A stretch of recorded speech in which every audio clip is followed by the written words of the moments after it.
ശമ്പളം കിട്ടിയിട്ട് അത് പറയാനാ വന്നത്. ഓണമാണ് സാറേ, ഞങ്ങളുടെ അതോറിറ്റിയാണിത്. സാറേ ഞങ്ങൾക്ക് ഓണമാണ്, ഞങ്ങൾക്ക് ഓണം ഉണ്ണാൻ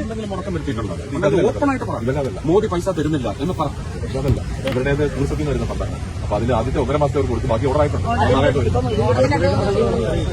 ഇനിയിപ്പോ തിങ്കളാഴ്ച ഞങ്ങൾക്കിപ്പോ ഉത്സവത്തെയൊക്കെ അലോട്ട് ആയിട്ടുണ്ട്.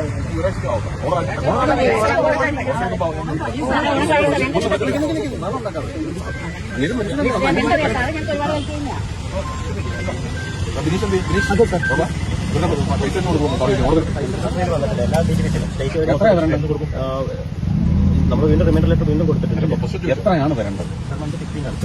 അതല്ല, ഇപ്പൊ എത്രയാണ് അവർക്ക് വന്നാൽ കൊടുക്കാൻ പറ്റുന്ന ഓണത്തിന് മുമ്പ്?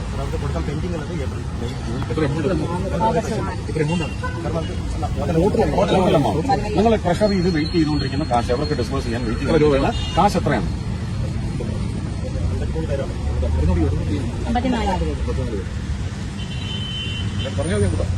54 പേർ 15 4 മാസമല്ലേ മുടക്കണം? 32 lakhs ഞാൻ ഇപ്പൊ ഡെപ്പോസിറ്റ് ചെയ്യാൻ കൊടുത്ത് എനിക്ക് റീഇംബേഴ്സ് ചെയ്യും. ഈ ഒരു മനുഷ്യനുണ്ടല്ലോ, ഇദ്ദേഹം സിനിമയിൽ മാത്രമല്ല നായകൻ, ജീവിതത്തിലും നായകനായിട്ട് തന്നെ കാണിച്ചു കൊടുക്കുകയാണ് സുരേഷ് ഗോപി എന്ന വ്യക്തി.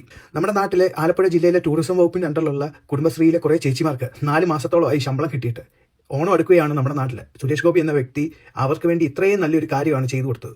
നമ്മുടെ നാട്ടിൽ എല്ലാവരും ഓണം ഒരുപോലെ ആഘോഷിക്കണമെന്ന് ആഗ്രഹിച്ചാണ് അദ്ദേഹം ഈ ഒരു നല്ല പ്രവൃത്തി ചെയ്തത്. ആരും ഓണ സമയത്ത് വിഷമിച്ചിരിക്കില്ലെന്ന് അദ്ദേഹത്തിന്റെ അടുത്ത് വന്ന് പരാതി പറഞ്ഞപ്പോഴേ അദ്ദേഹം സ്വന്തം ബാങ്ക് അക്കൗണ്ടിൽ നിന്ന് തന്നെ 32 ലക്ഷം രൂപ എടുത്തു കൊടുക്കുകയും അത് അധികാരികളോട് വ്യക്തമായിട്ട് പറയുകയും ചെയ്തു. ഈ പൈസ എന്റെ അക്കൗണ്ടിൽ തിരിച്ച് നിങ്ങൾക്ക് കിട്ടുമ്പോൾ റീഇംബേഴ്സ് ചെയ്ത് തരണം, ഇതൊരു കടമായിട്ട് ഞാൻ തന്നെ നിങ്ങളെ സഹായിക്കുമെന്നാണ് അദ്ദേഹം പറഞ്ഞത്.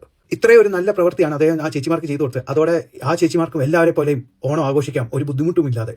അതോടൊപ്പം കേരളത്തിൽ നിന്ന് 20 എംപിമാരാണ് കേന്ദ്രത്തിലേക്ക് പോയേക്കുന്നത്. അതിലെ 19 എംപിമാർ എവിടെയെന്ന് ആർക്കും ഒരു വിവരവുമില്ല. കുറെ CJPയുടെ പ്രൊട്ടസ്റ്റ് തന്നെ ഡൽഹിയിൽ നടക്കുന്നുണ്ടായിരുന്നു. ചുരുക്കം പറഞ്ഞു കഴിഞ്ഞാൽ നമ്മുടെ നാട്ടിൽ ഇപ്പൊ ഒരു MP ഉള്ളൂ, അതാ സുരേഷ് ഗോപി എന്ന് പറഞ്ഞ വ്യക്തിയേ ഉള്ളൂ. ബാക്കിയുള്ള എംപിമാരെ ഒന്നും മഷിയിട്ട് നോക്കാൻ കാണത്തില്ല ജനങ്ങളുടെ പ്രശ്നം വരുമ്പോൾ.